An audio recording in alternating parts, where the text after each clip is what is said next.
राष्ट्रीय जन जागरण का और देश की माटी से जोड़ने का इससे बड़ा अभियान कोई सोच नहीं सकता।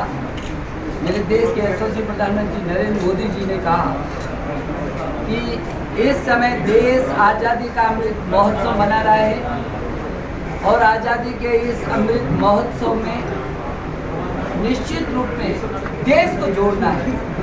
देश के हर व्यक्ति को आज़ादी के उन दीवानों से भी जोड़ना है, देश की माटी से भी जोड़ना है। और इसलिए ये इतना भव्य कार्यक्रम पूरे देश के अंदर हो रहा है। यहाँ की जो माटी है वो यहाँ की माटी कर्तव्य पथ पर देश की राजधानी में जाएगी, पूरी देश के कोने कोने से आएगी और वहाँ पर जो उत्पन्न होगा, जो वाटिका बनेगी, वो निश्चित उन अमर जवानों की याद में, देशभक्तों की सुगंध उस माटी में होगी और पूरे देश को जोड़ने का एक सूत्र में होगा। यहाँ से गांव-गांव से विकास खंड स्तर पर आएगी, जो नीचे नगर पंचायतों से लेकर के, वार्डों से लेकर के, और फिर ये यात्रा अब नगर निगमों में आएगी और फिर जिले की ये यात्रा सीधे कर्तव्य पथ पर जाएगी। उसका बहुत अच्छे से आयोजन हो रहा है। मुझे इस बात की खुशी है कि लोगों में बहुत उत्सुकता है। लोग लगातार और लगातार इस दिशा में बढ़ चढ़ कर के भाग ले रहे हैं, काम कर रहे हैं और इसलिए ये देश के लिए सुखद और सौभाग्य का विषय है।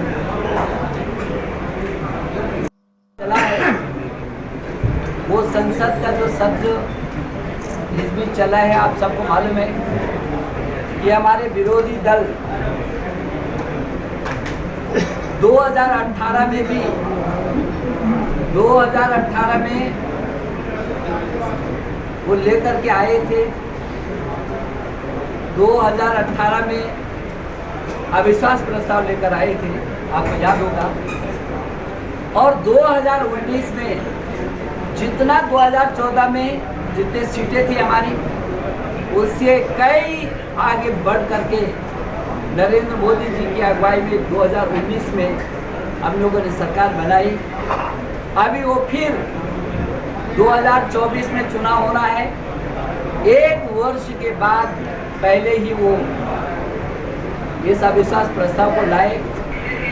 ये जो उन्होंने अपना इंडिया बनाया है, वो सच तो ये है कि वो ये घमंडिया दल है जिसको हर व्यक्ति प्रधानमंत्री है उनका। और इसलिए देश के सामने वो बेनकाब हो गए। देश के सामने लोगों को ये महसूस हो गया कि कथन और करने में कितना अंतर है। मुझे लगता है यदि बची कुछ कोई उनकी कुछ सहानुभूति लोगों के मन में रही भी होगी, वो भी इस अविश्वास प्रस्ताव लाने के बाद वो खत्म हो गया।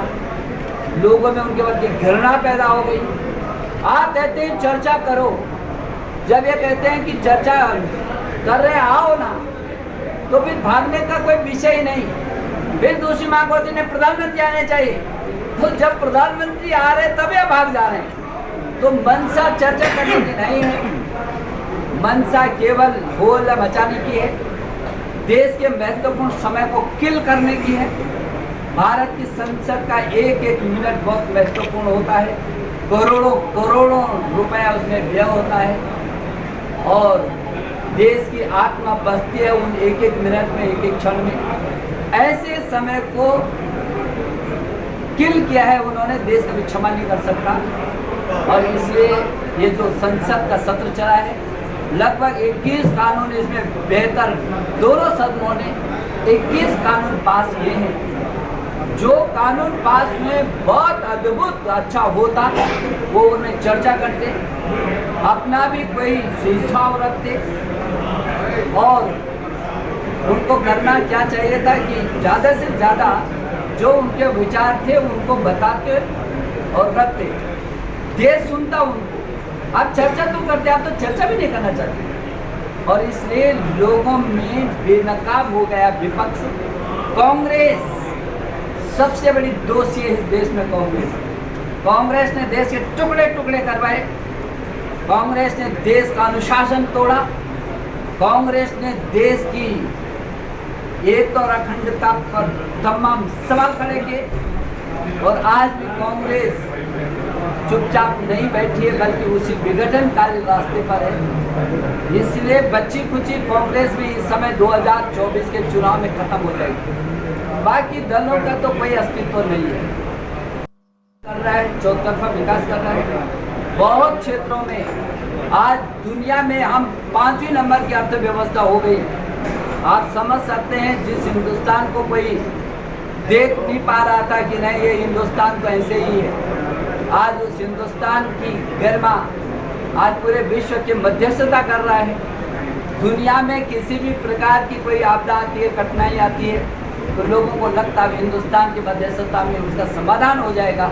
हिंदुस्तान जितने मजबूती के साथ ताकतवर हो रहा है, अंतिम छोर पर बैठे रहने वाला जो व्यक्ति गरीब, उसके कल्याण से लेकर के और देश की अर्थव्यवस्था को सुदृढ़ करने से लेकर के और पूरी दुनिया में हिंदुस्तान का माथा ऊंचा करने तक, मैं समझता हूँ किसी भी पार्टी का क्यों नहीं हो, किसी भी विचारधारा का क्यों ना हो, जब हिंदुस्तान के प्रधानमंत्री का दुनिया के किसी राष्ट्र में राष्ट्राध्यक्ष चरण स्पर्श करता है, तो कौन हिंदुस्तानी होगा जिसका सीना गर्व से ऊंचा नहीं होता होगा।